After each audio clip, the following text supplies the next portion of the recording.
Listen, my mother has worked in an office her whole life, and everything you've seen in the story is painful familiar to me. This isn't just a video for views, it's about real pain and real experiences. I want you to recognize yourself and not repeat other people's mistake. All names, addresses, and companies are fictional, but the essence, absolutely real. I knew something was off the moment Travis swaggered into Bay 3 like he'd just invented electricity. He had that smug, baby-face confidence that only comes from having never failed hard enough to bleed. Clipboard in one hand, my contract in the other, he stood in front of 24 line leads, men and women I'd trained, sweated beside, eaten cold vending machine burritos with during midnight outages, and held up the document like it was a dead rat. This, he said, grinning like a YouTube prankster, is outdated garbage. I didn't even blink. I just watched him feed it into the industrial shredder by the north wall, the motor growling louder than the dead silence in the bay. The pages, 12 years of systems design, workflow protocols, diagnostics logs with my initials in the margins, disappeared in seconds. Then he turned back to the crew and added with a smirk, "Your legacy methods are holding us back. You're done here." No meeting, no warning, just a public execution of the one contract in this place with my initials next to the clauses that actually kept this factory from imploding. And the worst part? I could see a few of the younger leads glance at each other confused, unsure if this was some bold new direction or just another toddler with a title throwing tantrums in khakis. I didn't argue, didn't raise my voice. That's not how you hold power. Instead, I reached into my jacket pocket, pulled out my phone, and typed one word: execute. Hey, quick thing before I go on. If you're listening and enjoying the story, please hit that like button and subscribe. 97% of listeners don't subscribe, but it makes a huge difference for the team, and it helps us bring more stories like this to you. Thanks for supporting what we do. Back in Bay 3, Travis strutted off like he'd won something. I stepped aside, nodded at Monica near the sequencing terminal, and walked out without a word. No dramatics, no parting shots. Just the steady hum of machinery still running, at least for now. What Travis didn't know was that the systems he just declared obsolete ran through a layered logic chain I'd built back when this place was still concrete and pipe dreams. Not because I wanted glory, but because the first CTO, Marcus Grant, trusted me to make this plant unbreakable. And I did. I just didn't hand over the keys. Red Rock Systems wasn't a name anyone threw around anymore. It sat like a ghost vendor in the back-end procurement logs, legacy support vendor buried deep in clause 7.4b of the ops contract. But every week, every line update, every calibration passed through its protocol gateway, my protocol gateway. And when you shred the contract, you shred access. I knew Travis would think I was bluffing, that I'd just storm out or cry to HR like a relic who didn't know how to code. He wouldn't expect what came next, not from someone who once resequenced the power grid mid-outage while corporate was debating whether to reboot or just pray. So I went home, made tea, waited, because I knew the moment Protocol Sigma 2 activated, the sequencing logic would stall, the grid would flutter, and every robotic arm from lines 2 through 5 would freeze like they'd seen a ghost. And then someone, probably not Travis, he'd be too busy trying to come up with excuses, would realize what the silence actually cost. When this place was nothing but scaffolding and blueprints on folding tables, I was here, boots in mud, hard hat tilted back, arguing with vendors about cable loads while they stared past me to the nearest man. I didn't care. Let them underestimate me. That just meant they wouldn't see it coming when I rewrote the foundation beneath their feet. The integration blueprint? I wrote the first full draft. Not some surface-level schematic, the real one. The one with notes in the margins and flags for future patches no one else even noticed. It started with the power grid design. Dual feed-in with thermal balancing, routed through an allocation script I built to shift demand invisibly during peak surges. Then came the sequencing logic. I didn't just write that. I architected the damn rhythm this place runs on. The logic ladders, the cascade contingencies, the predictive reallocation triggers. That heartbeat, that's mine. And the best part? I didn't sign it under my name. That would have been sentimental. I licensed it. Every line, every callable routine, every handshake protocol, through a trust I co-founded with 2 other Ghost veterans from the old Arcadia rollout, Red Rock Systems. We wrote it for control, for insurance, for people like Travis. So every time someone in this building updates the automation schema or rebalances line loadouts, guess what kicks in first? Red Rock's legacy controller. It's quiet, efficient, invisible if you don't know where to look, but every change routes through it, every protocol checks in. It's like a spinal cord nobody bothers to question until their legs stop moving. And Travis?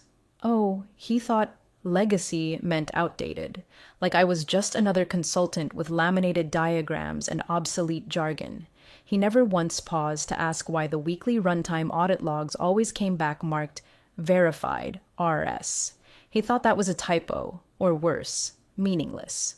You know what kind of man shreds a contract without reading the metadata in the footer? The kind who still believes you win battles by being loud. Travis didn't just disrespect me. He disrespected every engineer who bled into this place before the shiny signage went up. The ones who knew this wasn't just steel and logic gates. It was a system, layered and interwoven with fail-safes, redundancies, and yes, consequences. When Red Rock filed the licensing paperwork with legal 12 years ago, we embedded a clause so boring nobody read past it. Section 7.4b, unauthorized termination of embedded proprietary licensor. But tucked inside that, the conditional logic trigger. If access was revoked improperly, like, say, via public contract shredding, Red Rock reserved the right to halt operation across all dependent automation streams. Not kill, not sabotage, just pause. You don't hear it. That pause, you feel it. In the silence, in the frozen arms, in the stalled materials halfway through their cycle, in the clock that keeps ticking while nothing moves. And I didn't build it for revenge. I built it because companies forget. New blood walks in thinking they invented gravity. They don't know about the outage in 14 that almost cost us 3 workers. Or the recall run in 17 that only got salvaged because I manually rerouted logic mid-cycle. They weren't here for the fixes, just the glory. So when Travis shredded that paper, he wasn't erasing me. He was erasing the very wiring that let him stand there in the first place. And now that he'd done it, well, let's just say the system was about to remember who built it. You'd think, after a public shredding and a toddler in charge puffing his chest in front of senior line leads, there'd be some dramatic aftermath. But that's not how real damage works. Real damage is quiet, surgical, the kind you don't even notice until your lungs won't expand and the room's gone cold. After Travis fed my contract into the shredder, I didn't send a single email. I didn't call legal. Didn't stomp into HR with a folder of receipts like some displaced middle manager clinging to dignity. I just walked out of Bay 3, calm as a Sunday stroll, made it to my car, unlocked my phone, and entered the secondary channel. Red Rock had 3 major protocols embedded in the logic tree. 2 were legacy test scripts, leftovers from the integration days. But Sigma 2, that was mine. Written in the dead of night after a backflow error nearly took out 3 lines and no one on the board even knew it happened. Sigma 2 wasn't about safety. It was about memory. It was a signal to the system to shut down in layers, one line after the next, like dominoes falling in perfect, terrifying rhythm. It didn't crash anything. That would be reckless. No, Protocol Sigma 2 is what you invoke when someone forgets who wrote the operating instructions and needs to learn the cost of forgetting. When I tapped that one word, execute, it didn't fire alarms. It initiated a handshake sequence between Red Rock's trust modules and the plant's load balancer. First came the validation ping, buried under standard network traffic. Then, when the system confirmed breach conditions were met, unauthorized termination, access revocation, failure to renegotiate licensing terms, it began to cue the failsafes. The logic tree responded in order: halt robotic arm sync, freeze conveyor feeds, delay material sequence injection, suspend thermal core cycling. Nothing catastrophic. Just inconvenient and expensive. At that exact moment, Travis was probably back in his office sipping some eco-friendly startup coffee blend, feeling like a genius. I imagine him bragging in Slack. Old systems gone, big shift coming, streamlining ops, and maybe some poor intern reacted with a fire emoji, clueless that every robot on lines 2 through 5 had just been told to stop breathing. But it wasn't just the robots. It was the rhythm, the line sync, the predictive logic. When Sigma 2 kicks in, it doesn't just freeze movement. It ruins timing. It breaks the tempo. And once you lose the tempo in manufacturing, you hemorrhage output.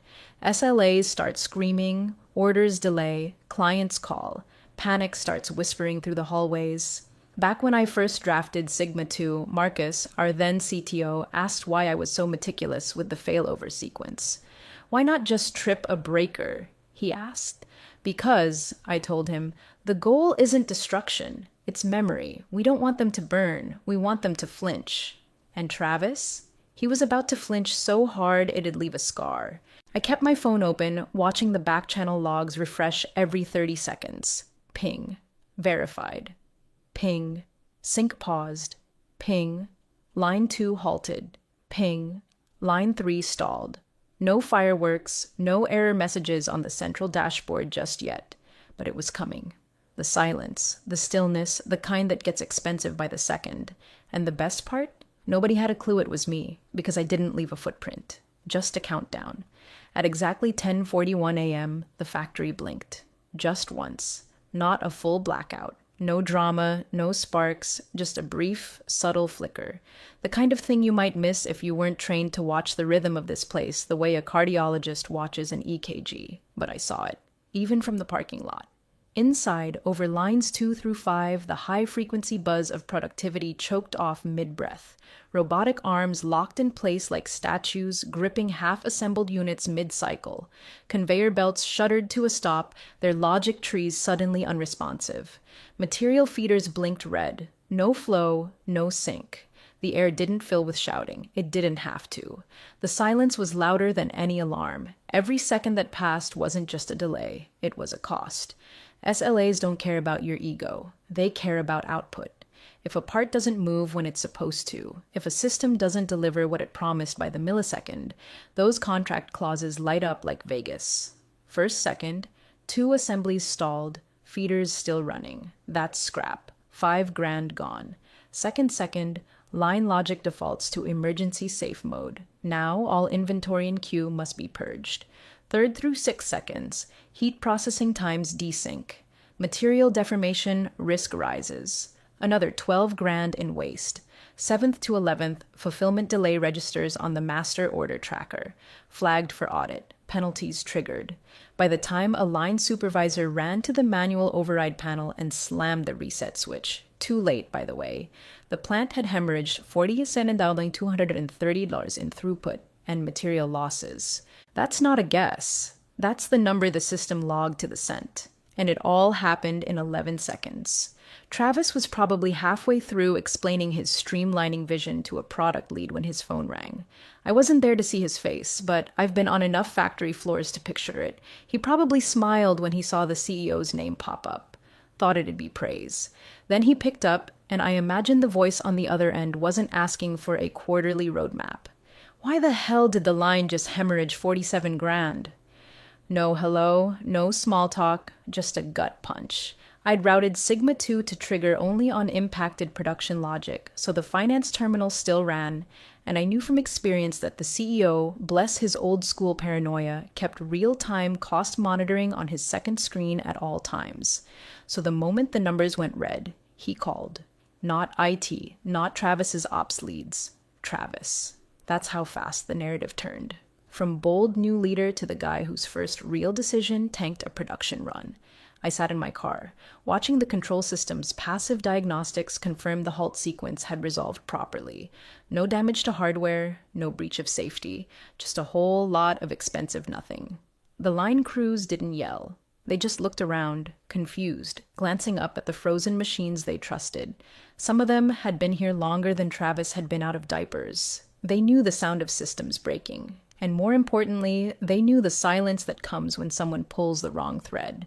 For Travis, that silence was the start of a reckoning. For me, it was just Tuesday. By 2:06 p.m., the building was buzzing like a kicked wasp nest. Meetings were being pulled forward, sysadmins were hunched over terminals trying to reverse engineer a shutdown they couldn't trace. And Travis, well, last I saw him, was pacing the hallway outside conference room B like he was waiting on a court verdict. I didn't gloat. I didn't so much as smile. While they scrambled, I sat at my kitchen table, poured myself a glass of water, and opened my laptop. The Red Rock portal had already compiled the activation logs and matched them with the breach trigger. Everything was time-stamped, hashed, verified. A perfectly clean package down to the frame-level footage of Travis feeding my contract into the shredder, captured naturally by the security camera mounted directly above the Bay 3 whiteboard. They'd installed it last year to promote accountability. I suppose that worked out nicely. Red Rock's auto response had already flagged the violation. Section 7.4b, unauthorized termination of embedded proprietary licensor. Dry language, but in plain terms, it meant they'd nullified their own access to critical automation logic by severing the authorized relationship with the sole licensor. Us. Or more specifically, me. The document included 3 key attachments: a screenshot of the shredded contract mid-destruction, metadata showing the contract's active validation status as of 1 hour before it was shredded, and the activation logs of Protocol Sigma 2 triggered in direct response to that termination. I didn't draft a legal threat, didn't add commentary, just bundled it all into a single encrypted PDF and sent it to 2 inboxes: the CTO and the head of compliance. Subject line, attached, systemic dependency disclosure. That was it. No exclamation points, no bolded text, just facts, stacked, sealed, and time-stamped. Within 5 minutes, I got 2 red receipts. Then I did what I always do when the system works exactly as designed. I went for a walk. By the time I got back, my inbox had already populated with 3 internal escalation notices marked urgent and 1 secure reply from the CTO. No greeting, just 5 words. Please be available tomorrow morning. The phrasing told me everything. They weren't just reacting, they were recalibrating. Because for the first time, someone upstairs realized that the automation stream they took for granted wasn't just running on borrowed logic. It was licensed, actively, contractually. And now, that license was in breach.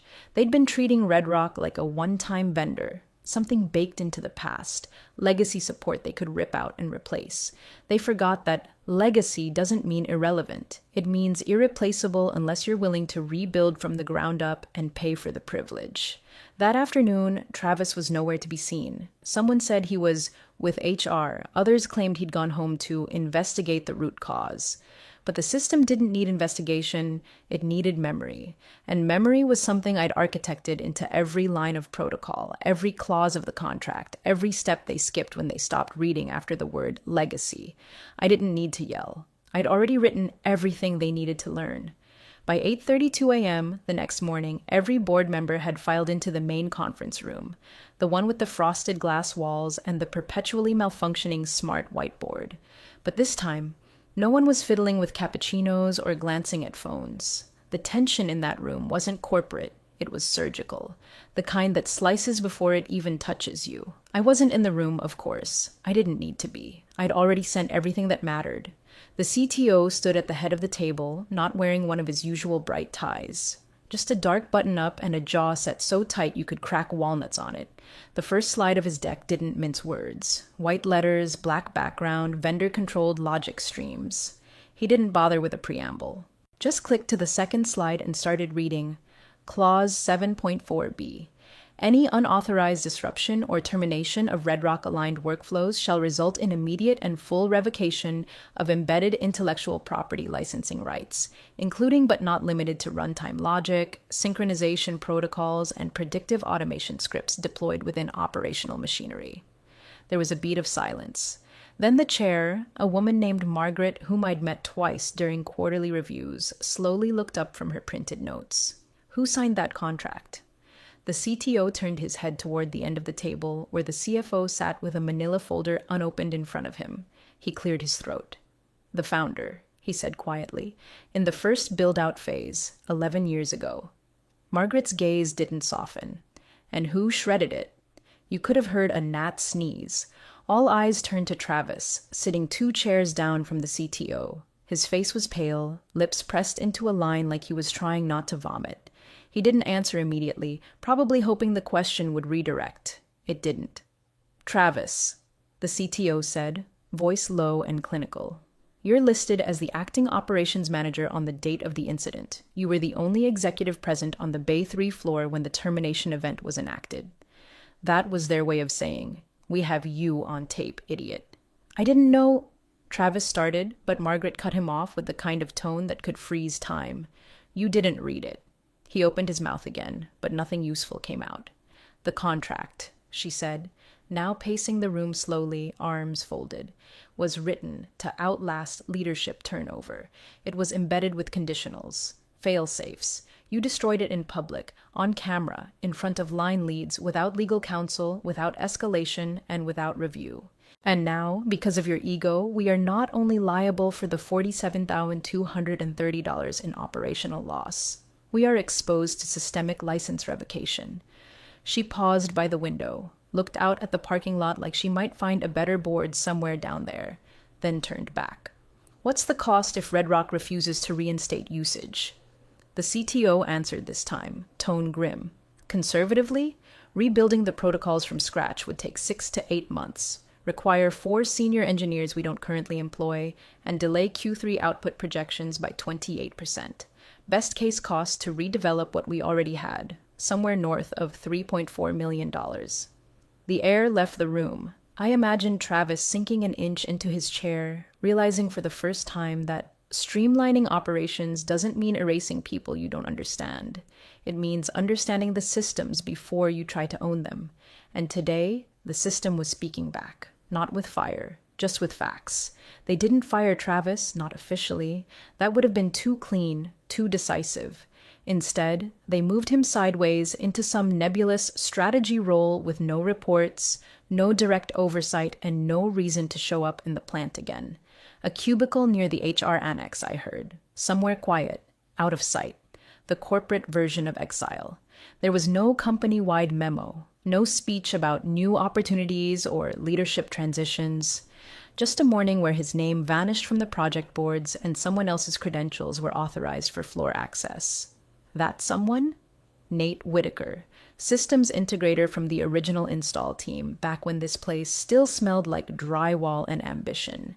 A guy who could diagnose a sync error by ear and didn't need a dashboard to understand process drift. He flew in on a red-eye from Phoenix, walked the floor like he never left, and within 4 hours had already flagged 2 overlooked faults Travis's team hadn't even noticed were compounding losses. The board didn't hesitate this time. The new contract was signed that afternoon, with Red Rock Systems formally and fully reinstated at my rate, with 2 new escalation clauses, both tied to breach recovery costs and failure to consult prior to operational changes. Ironclad. This time, legal didn't just read the contract. They asked for a walkthrough. I gave them one. Cordially. Line by line. Watched their faces change when they realized how close they'd come to lighting the whole place on fire because of one man's ego. By the time the ink dried, the factory had already begun to hum again. Not roar. Hum, like a finely tuned engine, unobtrusive but undeniable. Line 2 came back online at 10:12 a.m. Line 3 followed by noon. Thermal cycling recalibrated overnight. I walked the floor the next day, same boots, same badgeless stride, clipboard in hand. Not because I needed one, but because it always put the operators at ease, like the old days. Monica, who'd been running sequencing since before Travis could rent a car, gave me a small nod from her station. Nothing dramatic, just the kind of nod you give someone who fixed something without needing applause. A few others did the same. No words, just respect. That's the thing about factories. Real ones, not the kind sanitized for board slides. They remember who shows up when it breaks, who gets it moving again, and who never needed a title to lead. I didn't stand in front of a whiteboard to make declarations. I didn't need to announce my return or mark my territory. I didn't even tell Travis goodbye, because I never left. I just let the system speak for itself. And now that it was breathing again, it whispered what everyone already knew. I made it run.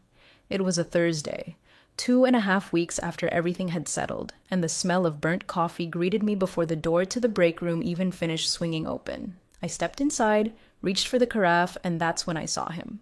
Travis. Alone at the table by the window, staring into a beige mug like it might show him a different career path if he stared hard enough. His hair was longer, Shoulders slumped in that way people get when no one needs them to speak in meetings anymore. No one asked where he went. No one missed what he had to say. He looked up as I walked in, not fast, like he'd been trying to time it so he wouldn't have to, but missed. His eyes met mine for a half second before they dropped. Shoulders stiffened, mouth opened, then closed. And then finally, barely above a whisper, he mumbled something. Could have been sorry. Could have been I didn't know. Could have been please don't. I didn't respond. I poured my coffee, took one sip, then turned and left without a word. Because there are some things no apology can fix. Not because they're unforgivable, but because they were never acknowledged when it counted.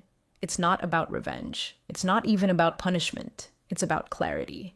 And Travis, in that moment, finally had it. I spent the next 2 hours on the floor with the CTO, walking line 4, going over the upgraded logic paths we deployed from Red Rock's failover stack. He didn't ask why I didn't have a badge clipped to my belt. He didn't need to. I was the logic now, the audit trail, the embedded memory they'd forgotten to log. As we passed line 2, one of the newer operators glanced up, saw me beside the CTO, and subtly adjusted a calibration monitor without being asked. Not out of fear, out of alignment. That quiet recognition you only get when you've proved yourself without saying a word. We finished the walkthrough, made notes on 2 potential sync delays, and split paths near the diagnostics console. I nodded once. He nodded back. That was it. No handshakes, no photo ops, just the quiet return of something the system had missed. I passed the break room on my way out. Didn't stop. Didn't check if Travis was still there, counting the seconds until someone needed him again. Because they wouldn't. Not for the logic, not for the floor, and not for the silence that had already answered everything he never asked. It was a rainy Tuesday, one of those gray, low-pressure days where even the coffee feels tired, when a message popped up from Nate Whitaker.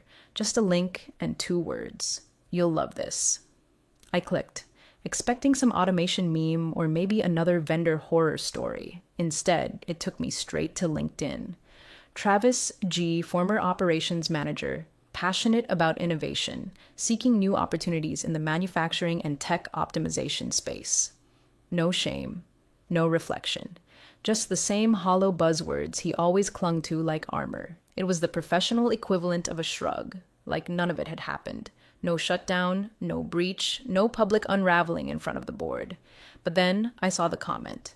Just one. It wasn't anonymous, it wasn't cruel. It was from Margaret, the board chair.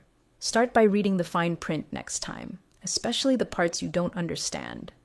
No emojis, no explanation, just that single line sitting quietly beneath his upbeat self-promotion like a fuse that had already gone off. I didn't react, didn't add a comment. I just stared at the screen for a while, coffee cooling in my hand, letting the symmetry of it all settle in. He'd turned me into a footnote once. Outdated, unnecessary, legacy trash. Now he was the footnote. Every recruiter who saw that post would click the profile, and every one of them would see the comment. Not an accusation, but a suggestion. A warning, really, that there are some systems you don't tamper with unless you're ready to own the fallout. The floor runs smoothly now. No glitches, no tension. The new operators are trained in the upgraded protocols. Red Rock's name is back in the vendor registry, and every quarterly review now includes one new line item, strategic licensing continuity. Owner, internal systems liaison. That's me. But there are no plaques, no nameplates. Just a humming plant, delivering on time. Travis never understood that's what legacy actually means. Not a name etched in steel, but a system that doesn't fall apart when you leave, because it was built to outlast ego. He thought he shredded an outdated consultant. He accidentally paused a $70 million operation.